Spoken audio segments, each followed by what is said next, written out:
Hi, and welcome back to Webinar Wednesday. Today we're going to be talking about a very unusual topic.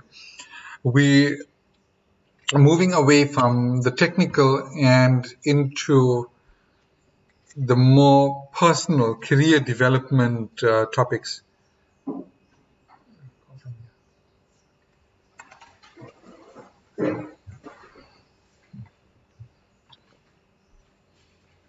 And there's been lots of questions that people have been asking me regarding career choices, especially this time of the year when people are deciding on their careers. They're not sure what to do. They're not sure what universities to go to, what to study, what sort of career path. Most young people are actually struggling with that, especially in this day and age.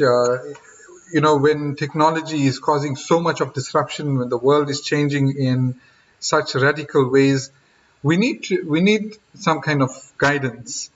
And I think today's topic is going to provide some level of guidance on what people should be choosing as a career. Now, most of you being IT varsity students already, you've obviously chosen something in the technical space, which is awesome. You couldn't find a better space to work in.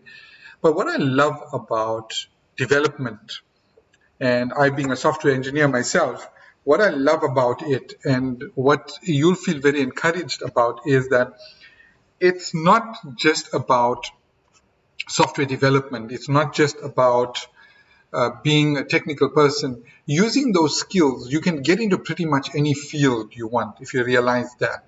I mean, if you are a person that is passionate about the environment, then obviously you can utilize your software development skills, your web design skills, your app development skills to either work for an NPO that's for some kind of non-governmental organization that's working to protect the environment, or you can start up your own app that helps the environment.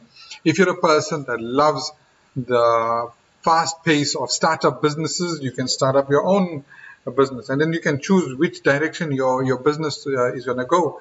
Whether you want to go into the education space, into the creative space, it's entirely up to you. So development as a career is almost like a Swiss Army knife. You can choose the path that you want, and that's a very powerful place for anybody to be in this fast changing, highly disrupted world that we are living in. Now, I'm going to show you some slides that will facilitate the topic. So I'm going to switch over to my slides now. Okay, so today's topic is job versus career versus calling. What is a job? What is a career?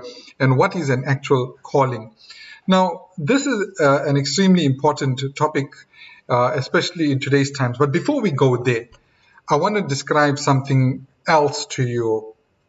Firstly, when we think about life, when we think about what most of us want out of life, we generally think happiness. You ask a person, what do you want out of life? Then tell you, I want happiness. I want to be happy. But look, happiness is great. Happiness is good. But happiness is not enough on its own. Now, according to Tony Robbins, happiness is fleeting. It's something that comes and goes. And let me give you an example, right? If you buy the car of your dreams, if you think of, what is the car of your dreams, and if you buy it, it will make you happy, obviously. But how long will it make you happy for? A month, 2 months, a year, 2 years, 3 years? Eventually, the happiness may not go away, but it's going to diminish. Over time, as you use it, it may diminish. You bought a new pair of tackies, a new pair of shoes that you like. It's going to make you happy. But then it goes away. So there must be something above happiness, something more long-term, more long-lasting than happiness. And that's where contentment comes about. Now, contentment means that you are satisfied with everything around you. You don't complain. You have nothing to complain about. Your life is exactly as you'd want it. There's nothing to be ungrateful for. There's nothing to cause you any inconvenience. So basically, it's business as usual. Everything is good. You're content. Now, contentment is more long-lasting than happiness, if you think about it. As long as everything is going fine, you've got a good home, you've got a good car, you've got a good job, you're a content person. But even that is not enough. As human beings, we look for something more than that. Because contentment can become commonplace and boring after some time. So you're looking for something more than that. And for decades, scientists try to figure out, philosophers try to figure out, psychologists try to figure out, what is that thing above happiness, above contentment, that will really, really keep people happy, that will keep people mentally and emotionally happy. And when you know that our mental and emotional state also affects our physical state. So what are we looking for? The thing we're looking for, friends, is fulfillment. When you have fulfillment, as human beings, this is what we thrive off. Fulfillment is what we all desire. It's over happiness, it's above contentment, and it's something that, again, it's not going to be forever, but as long as you are in a life that is fulfilling, you'll automatically find contentment and happiness. So it leads to both of those, and it's the most deep emotion that you can feel, fulfillment. Now, how do you define fulfillment?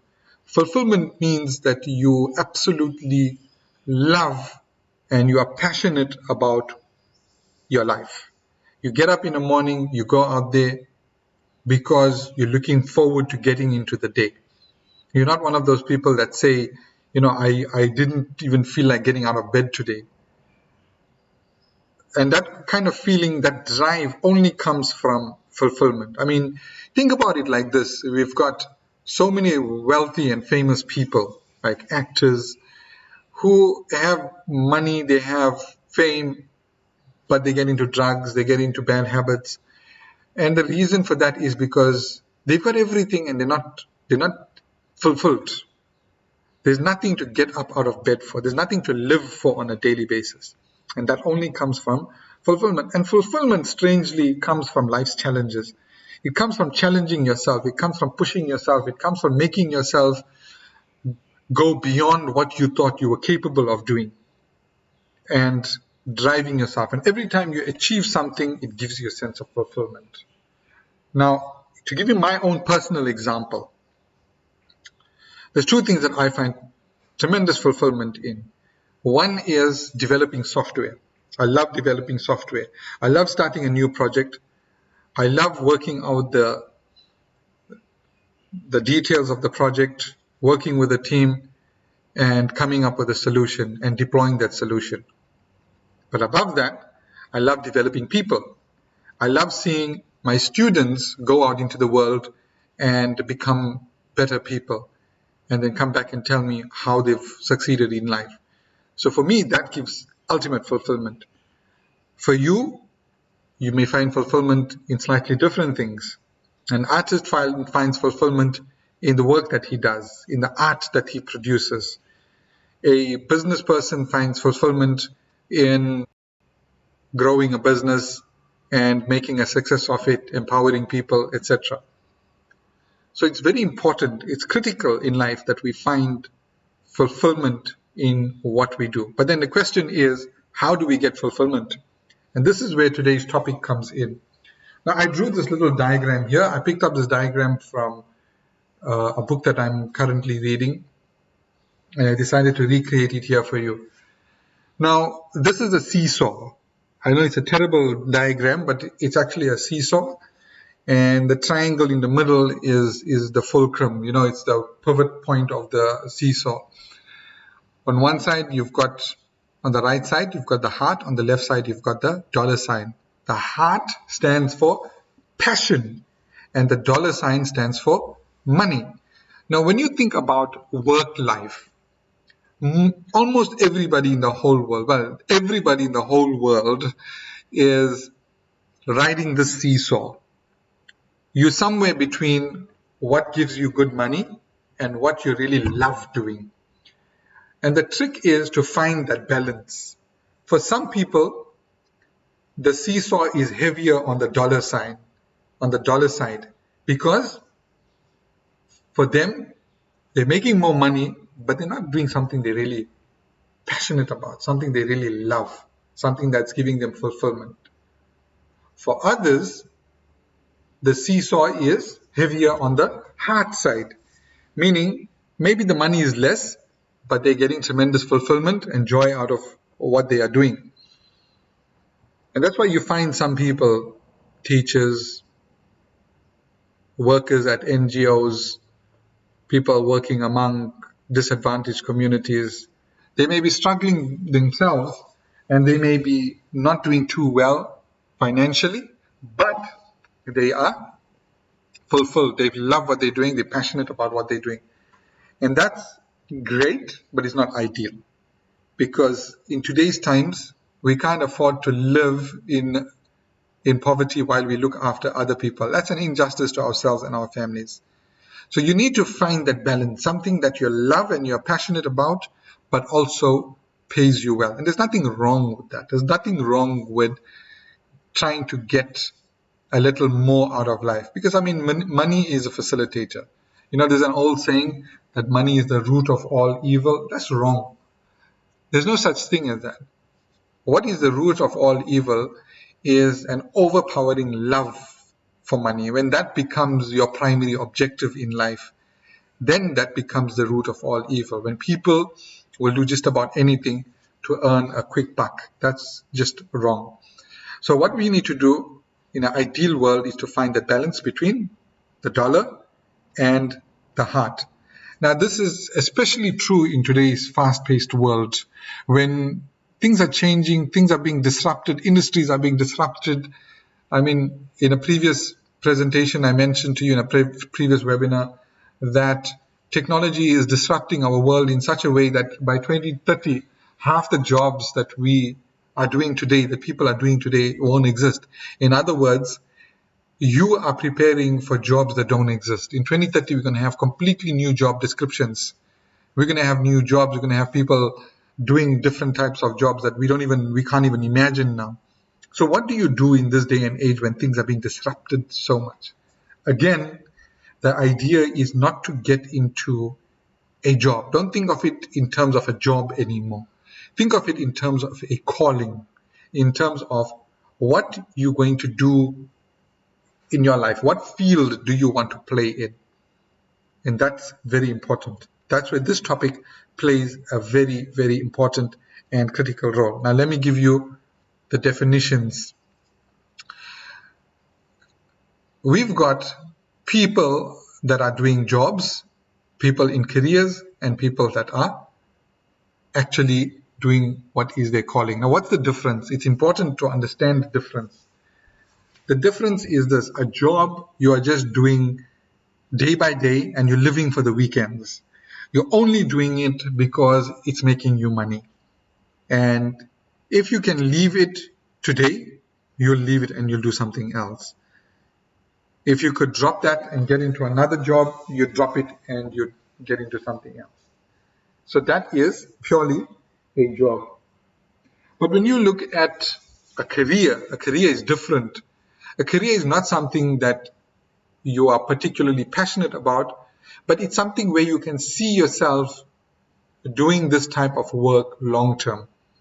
But unfortunately with careers, again, it's all about getting that promotion, getting a raise, and building your life, building your career, climbing that ladder, and going as high as you can in your life.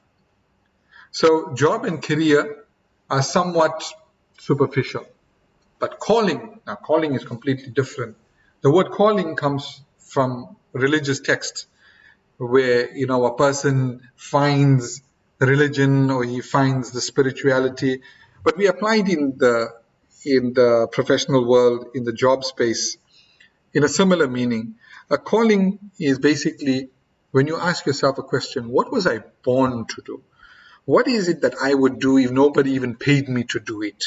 What is it that I would do that will make a mark on the world? What do I want to do, sort out most in the world right now? What problem do I want to solve? And that is what a calling is. And all of us should aim to find our calling. When you find your calling, then you will find happiness, contentment, and fulfillment. But then it's easier said than done. It's not that easy to find your calling. So the question is, how do you find a calling in life? Now, let me give you a formula to find your calling. Now, this formula is from the world famous author Jim Collins, who wrote the book Good to Great. He says, ask yourself 3 questions, which I'm representing in this circle here. Question 1, what are you good at? Question 2, what will people pay you to do? And question 3, what were you born to do? And when you find that sweet spot right where all 3 circles intersect, that's the job that you should be doing. And that's, in the context of a software developer, that's what you should be focusing on. That's the space you should be working in. So how does it work, right? Let's take the first circle. What are you good at? If you're going to focus on just what you're good at, like a typical artist that's working in a studio, but she's broke, she doesn't have any rent to pay, any money for rent, for food. So it's not just about what you're good at. In the same way, if you're only going to do what people pay you to do, you're going to be stuck in a job that you probably hate but is making money. Now, if you combine all 3, what are you good at that people will pay you to do and that you were born to do? That means what you are truly passionate about. And when you find that, then you're going to find that it's a viable option. You don't want a scenario where you're doing something you love, but you're not making any money out of it. You want something that you have a balance in life. Remember the seesaw? You want that balance. Now, the great thing, again, about software development is that it allows you to get into so many different industries. And you can use those skills to find that fulfillment, to work, to serve in a type of industry or a type of organization that you are absolutely happy to work in. And that's where you will find that fulfillment that you are looking for. So how do you know what you are born to do? Here's an example. Here's an easy formula. Some psychologists call it flow. Now, flow means when you are doing this task, you are so enjoying yourself that time just flies. Time just goes by. You're so engrossed in it, you're so into it, that sometimes people around you are talking to you and you're not ignoring them, but you don't take notice. You're so absorbed into it. When you find a job like that, something that you wake up in the morning and you can't wait to get down to it, something that when you're away from it, you just wait to get back to it, that's your flow. Then you found your flow. And that flow will help you find your passion. When you've got the flow, you've got your passion. And then you need to find a way to make money out of that flow. You know, for me personally, software development is my flow. When I'm coding, I forget the world around me exists.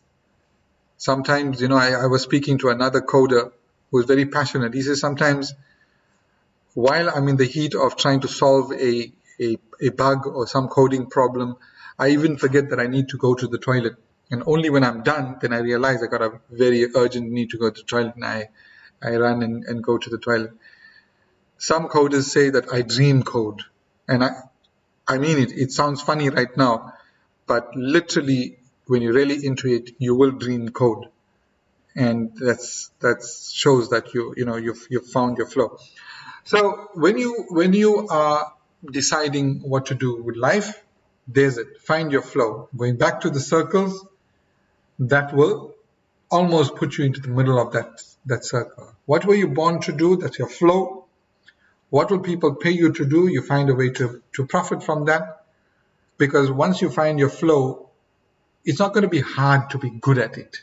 when you're when you really love something, you'll want to do it more and more. And the more you do it, the better you'll get. And I'll give you an example. There was this guy that wanted to become a cello player, the cello musical instrument. But what he didn't like about it, he kind of liked being a cello player, but he didn't like the idea of practicing for hours and hours and hours. So one day he met a world-renowned cello player, and he said to him, it must be so good for you that you've reached the ranks, and you are world famous now, you're wealthy, so now you don't have to practice anymore. So the cello player says, you're wrong. I still practice for 6 hours a day. That means the practice never ends. But he says, for me, practice is not practice. It's about enjoying myself. I can't wait to get started. When I'm doing anything else, it irritates me because I just want to get back. So you get that practice, and that you found that flow. The flow enables you to practice. The more you practice, the better you get. And the better you get, obviously, the more people will pay you. So that's very important. It's a very important lesson in life. And I'll give you one example. There was this guy that used to be a lawyer, and a top-notch lawyer in New York City. But he only did this job because his parents wanted him to get into that career. He hated the job. He lived for weekends, but he was really good at it, and it made him a lot of money. See the difference now? The 3 circles, he only ticked off 2 of the 3 circles. He was good at it, he was getting paid well, but it wasn't giving him fulfillment. So one day he decided to join a creative class, a class of creative people. And he found so much of joy in that he decided to change his career, leave his full-time job, change his career, and focus on the creative space. And specifically, he found he loved teaching people creativity. So up till today, he's one of the best creativity teachers in the world. How did he become that? Because he found his passion. He found his passion, and not just that, but he found a way to make money out of it. And over time, because he was passionate, he became really good at it. So this is the way to find that happiness and fulfillment. But again, how do you get there? Remember in a previous webinar, I mentioned to you RACE: read, anticipate, create, execute. You'll find your passion, you'll find your calling if you keep yourself updated with what's going on in the world around you. Maybe you're not sure. Yes, you're becoming software developers as IT Varsity students, you're becoming app developers, you're becoming web designers. But now how do you use that skill to make a difference in the world? How do you find that skill to find your passion? Use that skill to find your passion. Use that skill to make money. The answer is very simple. You just have to keep yourself updated all the time with what's happening in the world. And by keeping yourself updated, you will see opportunities. Remember, if you don't look for the opportunities, you will never find them. But if you're looking for them, you will find them. And you look for opportunities by learning about what's going on in the world around you. I gave you some examples in the past, so I'm not going to get in depth into any examples about opportunities. So you need to read, anticipate problems and opportunities, create solutions, and execute. Jump to it. Try things out. Don't be afraid. Put your fears aside. Try things out. Make mistakes, get up, try it again. And then go through that cycle again. Read, anticipate, create, execute. You'll find that within a short space of time, you'll find your passion. Awesome. I'm going to stop here now, and I'm going to take your questions. If you have any questions, please ask it in the chat.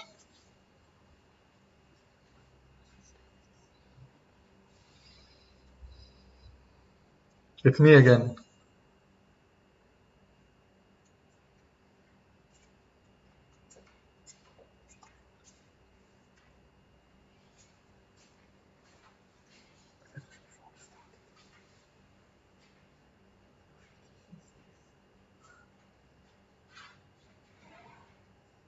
Close that. Maybe it's closing.